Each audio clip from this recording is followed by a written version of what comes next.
everybody, welcome to Bones Collector. Today on Bones Collector, we're continuing our series where Lori and I are playing our way through our board gaming library. The reason why we're doing this, of course, is to show you up close and personal the mechanics and what the game looks like physically on the table. So we're going to play a couple of games, 2 or 3 games each week, and make a video about it and pass it on to you, and I hope you enjoy them. Hey, how you doing? Welcome to Bones Collector, everybody. And I wanted to talk today about a game called Catherine. Catherine is designed by Johannes Schmidauer Koenig, and it is a 2022 release. Yeah, it's a hand management, route building, and set collection game. Action selection is the best mechanism in the game, and the winning condition is most points. Yeah, the first thing that attracted me about this game was the beigeness. It looks like it's a throwback design, Euro game design, you know, to back in the day. And so when I first saw it, I was a little skeptical, I guess. And then I saw the card mechanic, and that sucked me in. But Capstone Games is the publisher. It's a pretty flimsy box. You know, I don't know. Today's world is kind of unacceptable for that. Everything else in the game is sufficient. It's not going to wow anybody with the production of this game. Card stock is just regular card stock. You got these chunky wooden pieces for this tech track and scoring markers, some tokens that are used in the game that are thick enough for what they do, and wooden houses that you're going to place residences here on the map. Yeah. I guess as far as the production goes, it's good enough, and there are so many Euro games back in the early days of good board gaming that produced games like this, you know, Turn and Taxis and that kind of thing, and Castles of Burgundy is a great example.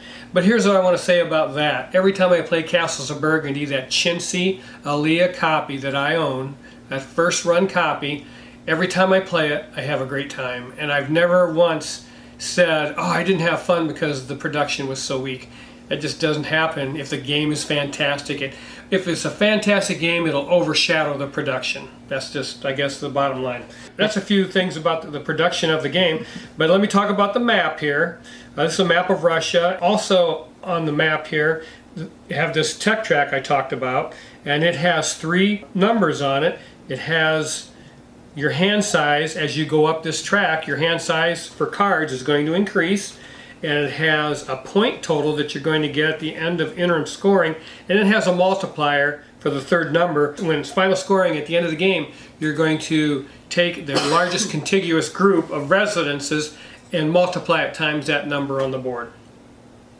And up here in the right hand corner, a very handy, I might add, player aid that tells you how to go through each deck.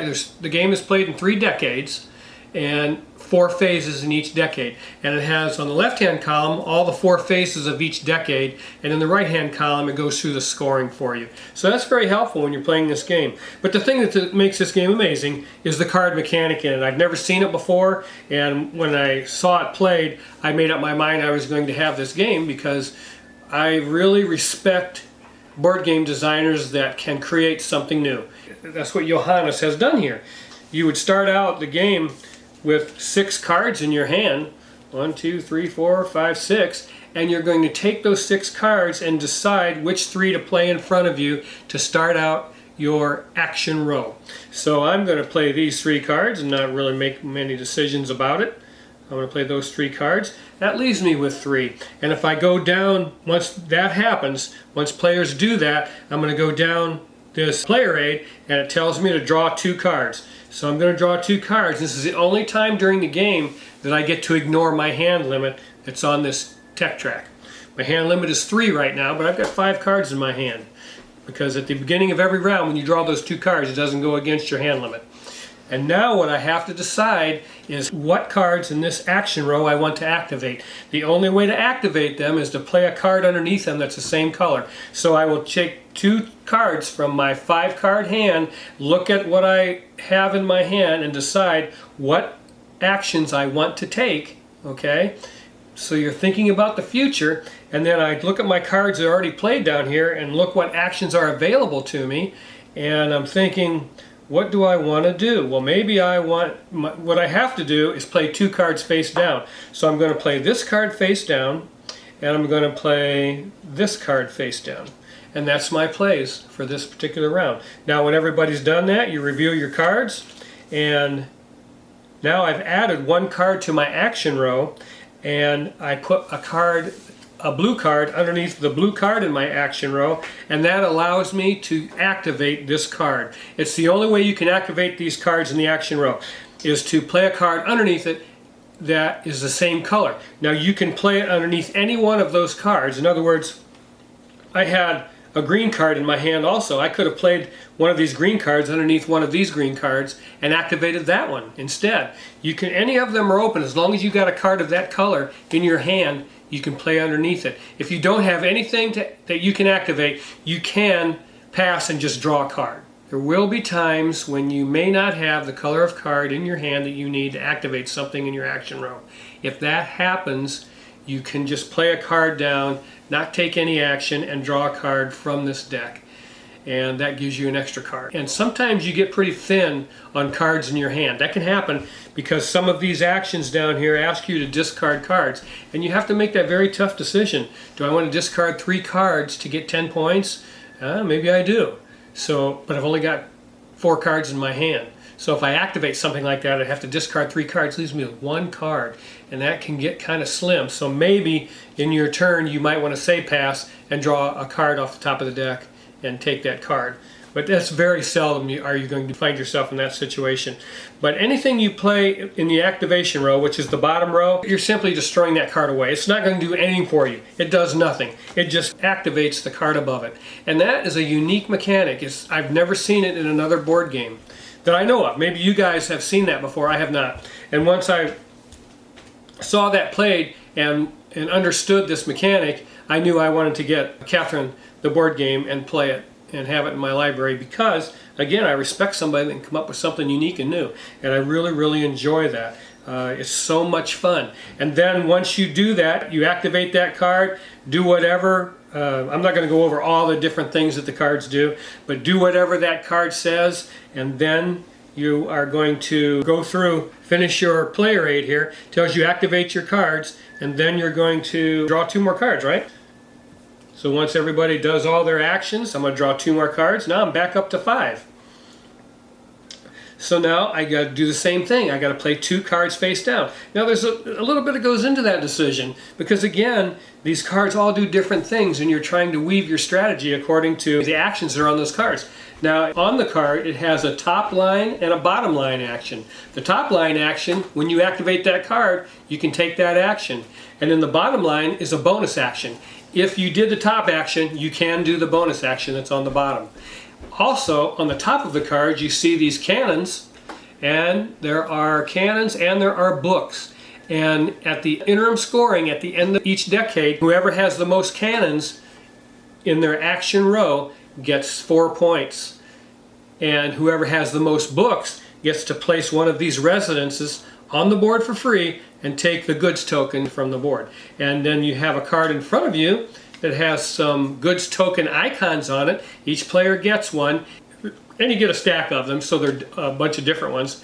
And if you can complete the goods tokens on that card, you get the bonus points at the bottom. So on this particular card, it has 3, 4, 5, 6, 7 icons, so 7 goods tokens on there. And if you can go around and build residences on the board and pick up 5 of them, you get 5 points. If you get 6 of them, you get 8 points. And if you get all 7 of these goods tokens, you get 12 points. That's a lot of points in this game, and that's huge. So you're thinking about how you're building your route because you want them to be contiguous so that you can take advantage of your multiplier at the final scoring phase. But you're also thinking about what goods you need to complete this card. So that's another layer to this game. It's a pretty easy, light game. I mean, I would call it light. But it's a lot of fun because there's different strategies you can take to winning, and that's always important in a board game. But this card mechanic is phenomenal. It just there's so much to think about in just a simple decision as to which card I want to activate and which card I want to add to my action row so that I have that available on my next turn to activate if I wish. You can activate any of these cards, even the one you just played. So that's important to know too. But I really enjoy this game. It was fun. How many times we played it? 6 times now. We haven't had it very long. We played it 6 times. I really enjoy this game. I wanted to tell you about it. It's got a nice sized board. It doesn't take up a lot of table space. I enjoy that. We can play this game in 30 to 40 minutes, 2-player. I enjoy that, and there's some thinking going on, and I enjoy that. So I want to tell you about Catherine. What else did we have to say about this game, honey? Have you got anything to add? I don't think I've ever won it. Didn't you? I don't think so. I could have won all 6. Did I write it down? Papa won 5. Oh, we tied once. We tied once and you won 5. Yes, okay. I did tie one time. It's one of those games Lori has trouble putting together. The strategy of, and I mean, we have games like that where one of us is weak. We have other games where she beats me, like Gold West using a Mancala. When she uses a Mancala, forget it. I can't stay up with her. But I like the game. It's a lot of fun. It's just really hard for me to put together in my head. Yeah. And I mean, again, it's a simple thing. You're just playing 2 cards, one in your action row, one in the activation row. But man, when you're looking at those cards and you're like, well, I want to activate this card right here, this gold card, but I only have 1 gold card in my hand, and I want to play that. I want to use the action on that card. It's got 2 cannons. And it's got 2 cannons on it to boot. So what am I going to do? It's a tough decision. You know, you're going to have to say, wow, you're going to have to bite the bullet and say, I have to activate that card. You know, because I want to draw those 2 cards, and for every 3 books, I move up 2 on this tech track. So that's decisions that you're going to have to make in this game. Now, I've gone up this tech track very quickly and tried to build my contiguous routes and get points at the end of the game for the multiplier for how many residences I had on the board, and I've won that way. And then I won another game where I kept this, I didn't go up the tech track at all. I kept it right down here, my hand limit at 4. Because then you get points for cards. Then you get every time you draw. Every time you overdraw your hand, you get points. So I was doing all these actions that allowed me to draw cards, because the only time, again, at the beginning of the round, when you are drawing 2 cards, you can ignore your hand limit then. But any other time in the game, when you're getting cards in your hand, you have to adhere to your hand limit. Yeah, gosh, some of these can, like this one here, this card, and it has these goods icons at the top. It says if you own either of these 2 goods tokens, you draw 1 card. Well, if you own 4 of one and 2 of another, you're going to draw 6 cards. And if your hand limit's 4 and you've got 4 cards in your hand already, that's 6 points. Yep. And then you play this in your action row, and so you got those goods icons, and you just keep searching for those cards and hope they keep coming up. And I was able to score a bunch of points doing that. And obviously, now, all the different ways he tried, he won. Yeah. And so during the game, my scoring marker was going around here like crazy. But at the end of the game, when it came time to score, I didn't have my thing's right down here. I have a 0 multiplier. Yeah. So I had 1 house on the. So I got no points in the game. So Laura's scoring her points, and I'm watching to see if she's catching up with me. And I don't know how close she got, but it's a gamble you take. But that's the many ways you can play this game. It is fun, even though I lost. It was fun, and it's quick. Yeah, and it's a fun game. I'll beat him someday. I really enjoy it. And again, this card mechanic is so unique. Anybody that plays board games would want to play this because it's just not present in any other games that I know. My hat's off to Johannes, Schmidauer, Koenig. Hey, nice design, nice job. I enjoy the game, and I plan on playing it for many years to come. And if you have any comments, please leave them below the video, and I will try to get back to each and every one of you. I love each and every one of you, and thank you for watching. Bye-bye. Hey everybody, welcome to Bones Collector, and today Lori and I just got done playing Pillars of the Earth. Now, Pillars of the Earth is an old Euro game that came out in 2006, fashioned after the Ken Follett novel, and the designer is Michael Reineck and Stefan Stadler. And Michael Reineck is a designer that is very good and well thought of in the board gaming industry.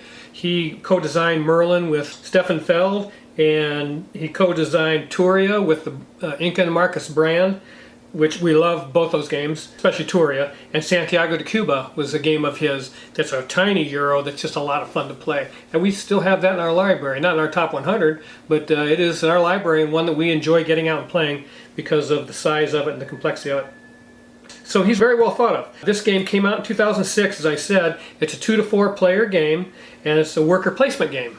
And has a random turn order element in it where some master builders come out. And I mean, this game has been out so long. If you want to see how it's played, just type in Pillars of the Earth on YouTube and they'll show you how it's played. But I'm going to tell you about the game itself, and I'll tell you why in a second. But this is kind of a Kleenexy box, not real thick. It's okay. For 2006, it was fine. That's what they put out. It has a nice insert in it that holds everything in place, even this little... what are we building? Cathedral that we're building. Yeah, and it comes in pieces, and that's your round tracker. So you keep track of the rounds with that. And after every round, whoever was first player gets to put another piece on the cathedral, and there's 6 rounds in the game. But everything fits in here. Even the cathedral pieces, pretty cool, wasn't it? I mean, and I think it's just a nice insert. And I love that when it's made for everything. Everything fits in there. And now some of these inserts you get, and there's so many pieces in the game, and that it's a game in itself, putting the game away. Not this. All fits in there real nice and cozy. Now, the reason why I just picked this game up is I was watching one of my favorite channels on YouTube is Board Gems. And it's a fellow that owns a pizza business, and he talks about older board games, and why they're gems. And I watch his channel because I love his passion for these older games, and he makes some very valid points about them in comparison to the board games they're making today. So I watched his channel, and I saw him talk about this game, and I was intrigued by it, and I knew it existed. I just never really looked into it that deeply. But on Amazon, they were running a deal, $19.99 for this game. 1998 or 99, and what the heck? I spent the $20 and had Amazon, send it to me. And I just checked today; it's up to $30, so it's going back up. But it was like that for weeks. I think 3 or 4 weeks, $19. And when you can get a game like this for $19, that's a good thing. I'm going to keep this game in my library. Spoiler alert: we really liked it, didn't we? Yeah. We played it recently at a convention. And I told her after the convention, I think I want to get that. If it's still $19, I had seen it before the convention, was $19 along with Column of Fire, which has also gone back up. But I said, I think for $19, I'm going to get that game. And so we did. We ordered it, and we just got done playing it twice. Lori won yesterday by 4 points. I won today by 2 points. I mean, 2 points. We were nip and tuck the whole game, and then right at the end, I got a card that I was whining about because I was whining because I had no use for metal, and this card comes out in the last round. I forgot it gives you 4 points for 1 metal, so I eked out the victory, and my whining was in vain. So. Yeah, I mean, we had a fun time playing this game, and Michael Menzel does the art in this game, and I like to mention that because I just adore the art on these cards. It's absolutely fabulous.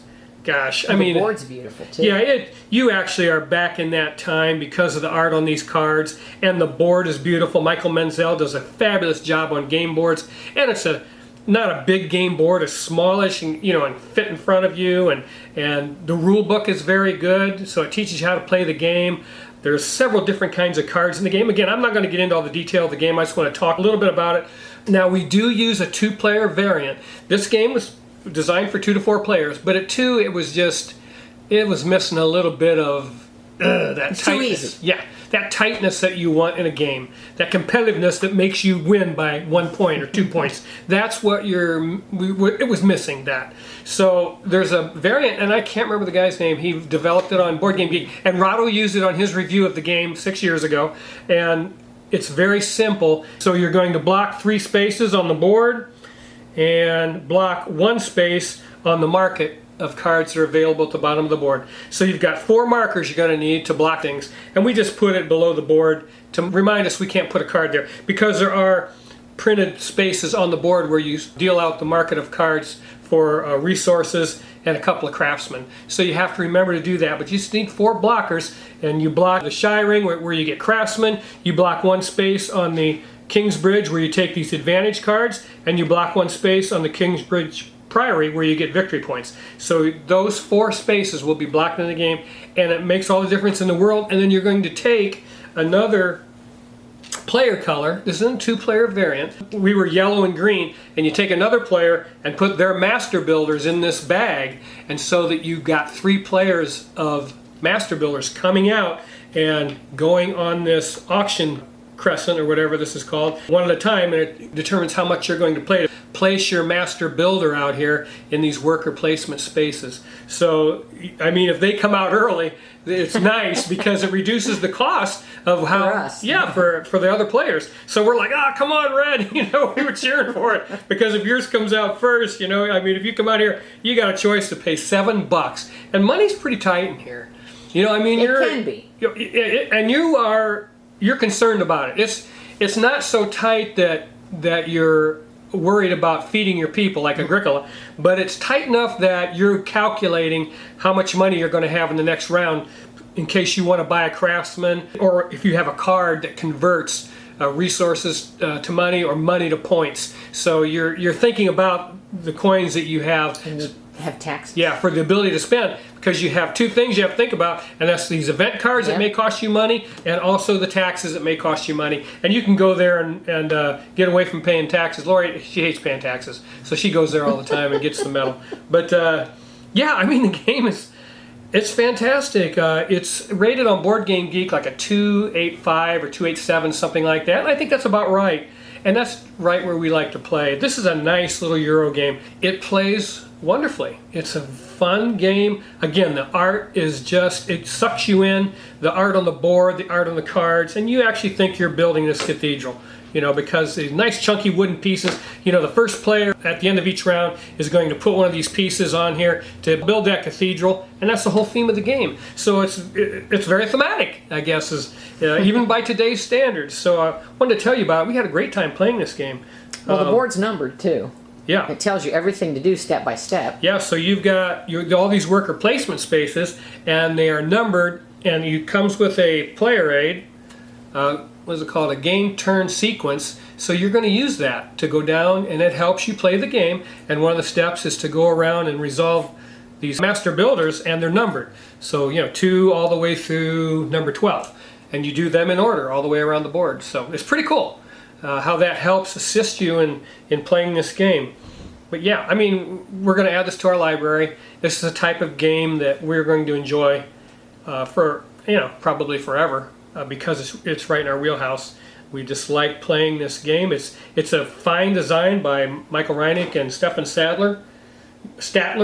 They did a nice job with this game. I'm glad I got to play it, and that's what conventions are for. I always tell you guys, if you get a chance, you know, there's local game stores sometimes that allow you to go in and play games, or if you can get to a convention, and then there's gaming groups, you know, where you can go and play some board games, and you get a chance to play games. I was never convinced we would like this. I had seen it and watched it, played, and I was like, I don't know. But we went to a convention, and it was just a couple weeks ago, and played the game, and I wanted to play it because it was $19 on Amazon. And I had seen it on Board Gems, that board game channel I told you about, and those two things, it's like, I want to play this game. And then after we got done, I was like, oh, I really like it. And we won a $25 gift card, so that paid for it. And we won a $25 gift card. Did we win 2 of them? Yeah. Yeah, 2 $25 gift cards at the convention, so that was sweet. So we really got the game for nothing. That's right. And so for $19.99, we got a wonderful game added to our library, one that we knew we would like because we played it in advance. And that's priceless when you're spending your hard-earned cash. And yeah, I mean, the components of the game, again, those wooden chunky pieces for the cathedral. All the resource cubes are larger wood cubes. These are the master builders. They're very nice. And then these guys, you have a larger worker that's worth 5 workers, and then the smaller workers are worth 1 each. And then you have the ability to get extra workers if you can get your master builder on that space before somebody else does. And that's what makes this game so good, is it's limited spaces on the board, and you want to get your master builder on there, but do I want to pay early when those things come out of the bag because it costs me more? It gets cheaper as you draw out of the bag. And again, you can see Lori had 0 money left at the end of the game. She spent every penny very wisely and got her marker up as far as she could, and I had $7 left, and I was sweating bullets that we were going to tie because she had a lot of money left at that particular point in the game, and I thought that's the tiebreaker. Yeah, money's the tiebreaker. Whoever's got the most money. But yeah, we had a fun time playing it. I really, really liked it, and I can highly recommend this game to anybody out there at 2 players. with the variant off of Board Game Geek. It's very fun. Again, I haven't played it with more than that. I imagine it would be very fun with 3 and 4 players. I really enjoyed the theme of the game, and yeah, there's a picture of the cathedral that you're building, and I mean, I really like this game. I mean, you can pay for those huge games when this one was $20, you know, because I just happened to find a deal, and I was watching Amazon and happened to notice this. And Laura, I think you're the one that told me about it, that it had been marked down. It's been weeks. It was like that for like 4 weeks. $19 for this and Column of Fire. And so I wanted to look into it, make sure I wasn't missing something, and it turns out I was. So I'm glad I played at the convention and had a good time, and now I can build this cathedral every time we play this game. It's just a lot of fun. And we let Stone Age go, which I always liked a lot. Yeah, thanks for mentioning that, because a lot of people talk about this game as an introductory game to board gaming, you know, an introductory Euro game for board gamers. And it is a very good one, and Stone Age is right in that same realm. And we liked Stone Age. We had Stone Age for a few years. It's a little easier than this. A little bit easier, and as time went on, it just got a little bit too loose for us. And so we let that one go, and I think this kind of takes Stone Age's place. It does for us. me. Yeah. Because I kind of missed Stone Age, but I like this better. Yeah. There's more to it. Yeah, there's more to think about, but not so much that you can't talk and have a good time. Right. You know, some board games are so difficult that you're thinking so hard you can't have conversation, and sometimes that can be, you have to be in the mood for it, I suppose, is what I'm trying to say. But in this game, it's light and easy breezy. You've got some worker placement spaces, and you're trying to weave your tapestry and your strategy and trying to do the best you can to score as many points as you can. And you get these craftsman cards that are going to score you points, and you're purchasing those throughout the game. And you have this market of cards down here, resource cards that you're going to take turns drafting. So it's an open drafting system, and then each one of them has a worker value that you have to supply if you want to use that particular card. This one has 9, so you have to put 9 workers in the forest in order to get 4 wood. So it's things like that. But yeah, a great game. I wanted to tell you guys about it because we just got done playing and we just really introduced ourselves to it. All the thousands of board games we played, and I just had never gotten to this one, and that happens, you know, it happens. So hey, you know, if you have any opinions about Pillars of the Earth, or you want to know anything about it, the 2-player variant, or any questions you have or comments or concerns, just go ahead and just leave a comment below the video and we will get back to you. And please remember to keep on board gaming. It's the best hobby on the planet. Do you have any more comments? I was just going to say the 2-player variant made all the difference for me. Yeah. It totally changed the game. Yeah. Well, I mean, 3 and 4, it plays like that. Yeah. But yeah, you have to use that 2-player variant in order to tighten the game up a little bit. Because it got down to the very last turn. I had the very last marker to place. I had one place where I could put that marker. All the rest of the spaces either were useless on the last play or they were full. Yeah.